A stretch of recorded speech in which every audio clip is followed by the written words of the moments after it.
Life में सभी जातक की इच्छा होती है कि धन संपत्ति से परिपूर्ण रहें, साथ में जीवन में निश्चिंतता एवं रिलैक्सेशन भी हो। नमस्कार, वेलकम, बहुत स्वागत है आपका।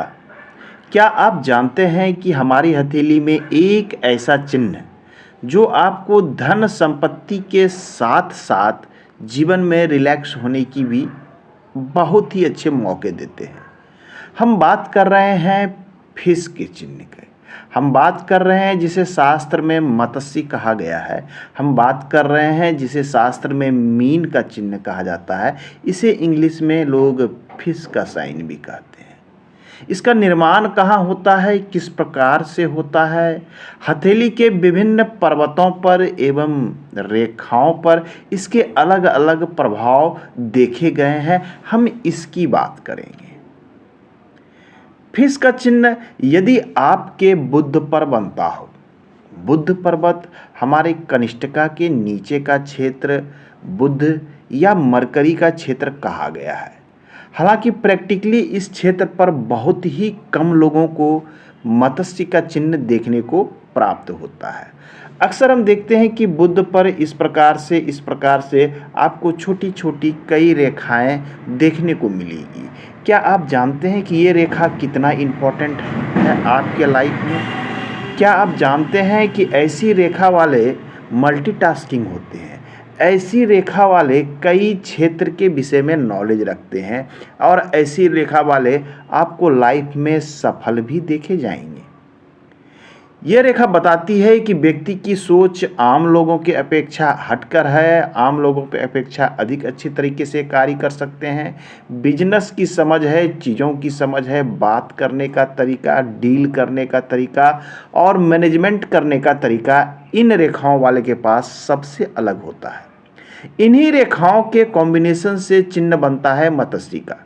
यदि कोई रेखा इस प्रकार से आपस में उलझकर एक मत्स्य नुमा चिन्ह बना दे, जैसा कि मैं ये देख लीजिए, मान लिया जाए ये रेखा इस प्रकार से मिलकर फिश के जैसा कोई चिन्ह बना दिया बुध पर्वत पर। ऐसा लगे कि वो चिन्ह थोड़ा सा, देखिए मैं स्पष्ट करने का प्रयास करता हूँ। ये देखिए इस प्रकार से, जिसमें एक मुख भी हो और एक पूंछ भी हो, ऐसी आकृति यदि इस क्षेत्र पर बनती है तो ये विशेष शुभ माना जाता है। ऐसे व्यक्ति एक बहुत ही अच्छे वक्ता हो सकते हैं, लोगों को समझाने वाले मोटिवेशनल स्पीकर हो सकते हैं। ऐसे लोग अपनी बातों को लोगों को समझा पाते हैं। साथ में ऐसे लोगों की बातों में एक जादू होता है। कहते हैं ना कि मैं उस व्यक्ति की बात को नहीं काट सकता, तो यही ये जादू है उसके अंदर में कि ऐसे लोग जो बोल देते हैं लोग उसे मानते हैं और इनको फॉलो भी करते हैं। ऐसी लाइन आपको मोटिवेशनल स्पीकर, बड़े बड़े मैनेजर, बड़े इंडस्ट्री चलाने वाले लीडर, बड़े उद्योगपति की हथेली में आपको ये देखने को मिलेगी। हालांकि प्रैक्टिकली यह चिन्ह लाखों में किसी एक व्यक्ति की ही हथेली में मिलती है।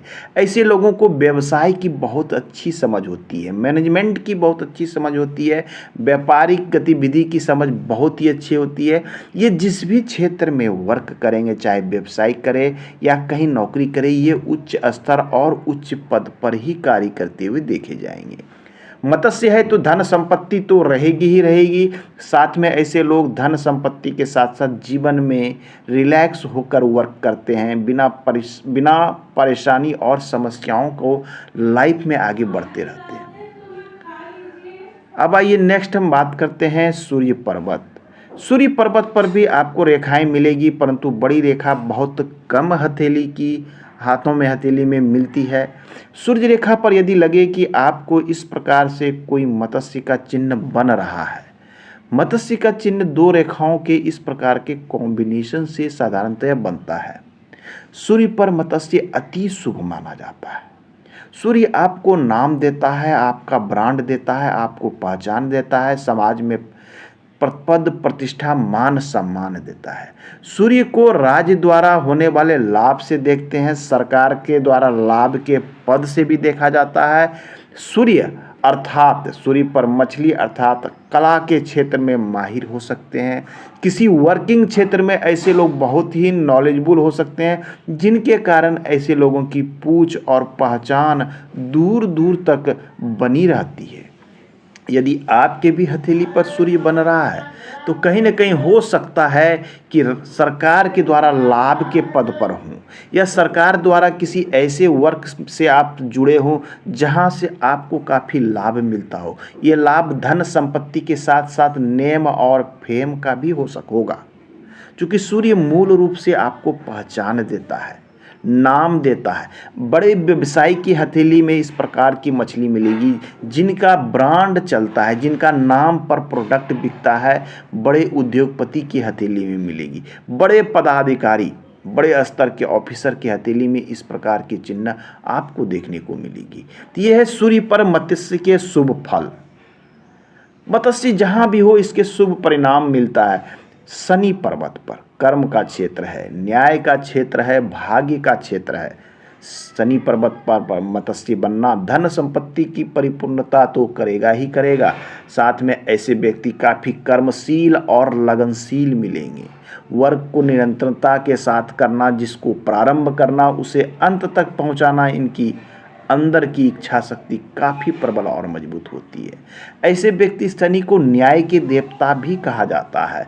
ऐसे व्यक्ति यदि न्याय के क्षेत्र में हों, पंच हों, वकील हों, या फिर कह लें कि जज हों, तो ऐसे लोग न्याय के लिए प्रसिद्ध माने जाते हैं। दूध का दूध और पानी का पानी ऐसे व्यक्ति कर सकते हैं। शनि क्षेत्र पर मत्स्य गुरु को ज्ञान का प्रतीक माना गया है। गुरु पर यदि मत्स्य का क्रिएशन हो जाता है तो ऐसे लोग बहुत ही नॉलेजेबल, बहुत ही ज्ञानी व्यक्ति मिलेंगे। ज्ञान की कोई कमी नहीं होगी। साथ में गुरु लोगों को मार्ग दिखलाने वाले, राह दिखलाने वाले भी होते हैं। तो गुरु लीडरशिप की क्वालिटी को भी जन्म देता है। अच्छे लीडर की हथेली में, समाज सेवक के हथेली में आपको मत्स्य का चिन्ह मिल सकता है। साथ में अध्यात्म का प्रतीक है, तो ऐसे लोगों को अध्यात्म के प्रति अत्यधिक अभिरुचि देखने को मिलेगी। मठ में होंगे तो मठाधीश हो सकते हैं, बड़े स्तर पर मठ के मठाधीश पुजारी हो सकते हैं, बड़े मंदिर के ये अध्यक्ष हो सकते हैं, ट्रस्ट के अध्यक्ष हो सकते हैं। लोक कल्याणकारी चीज़ों में के बड़े पद पर ऐसे व्यक्ति आपको देखे जाएंगे। शिक्षा के क्षेत्र में हो तो बड़े लेक्चरर, प्रोफेसर इत्यादि शिक्षाविद ऐसे व्यक्ति हो सकते हैं। तो मत्स्य का चिन्ह गुरु पर्वत पर अति शुभ माना जाता है। अक्सर हम देखते हैं कि इस क्षेत्र में केतु के क्षेत्र पर मत्स्य का चिन्ह लोगों की हथेली में दिखता है। गुरु पर, शनि पर, हालांकि गुरु के क्षेत्र पर बहुत ही कम मिलेगा। शनि पर मिलता है, कभी कभी सूर्य पर मिलता है, इस क्षेत्र पर भी बहुत कम मिलता है। सबसे अधिक इन क्षेत्रों पर मत्स्य का चिन्ह पाया जाता है। केतु क्षेत्र पर मत्स्य का चिन्ह भी अति शुभ माना जाता है। कभी कभी ये लाइफ लाइन के संयोग से तो कभी स्वतंत्र रूप से भी दिखता है। यहाँ का मत्स्य का चिन्ह अति शुभ, धन संपत्ति देने वाला। साथ में इस मत्स्य का मुख जिस पर्वत की ओर हो उस पर्वत के गुण को बढ़ाने वाला माना जाता है। तो आप भी देखें, क्या आपके हथेली में मत्स्य का चिन्ह बन रहा है? शुक्र पर्वत पर यदि मत्स्य बन जाए, साफ सुथरा और क्लीन मत्स्य का चिन्ह यदि शुक्र पर्वत पर बनता है, तो मान लें कि आपके जीवन में भौतिक सुख सुविधा की कोई कमी नहीं होगी। जितने तरह की सुख सुविधाएं है, ऐसी सुख सुविधाएं ऐसे व्यक्ति को अवश्य प्राप्त होती है। शुक्र को सुंदरता का कारक माना जाता है। शुक्र को स्त्री सुख का कारक माना जाता है। शुक्र को नृत्य, संगीत, गायन, वादन से भी जोड़कर देखते हैं तो इस प्रकार की चीज़ों में अत्यधिक बढ़ोतरी हो जाती है। तो यहाँ पर भी मत्स्य का चिन्ह अति शुभ माना जाता है। मत्स्य का चिन्ह यदि चंद्र पर बनता हो, चंद्र पर बनने वाला मत्स्य चंद्र को मन का कारक माना जाता है। बहुत ही अच्छे लेखक हो सकते हैं, बहुत ही अच्छे नाट्यकार, स्क्रिप्ट राइटर, डायरेक्टर, निदेशक ऐसे व्यक्ति हो सकते हैं। साथ में दूर के धन को भी दिखलाता है।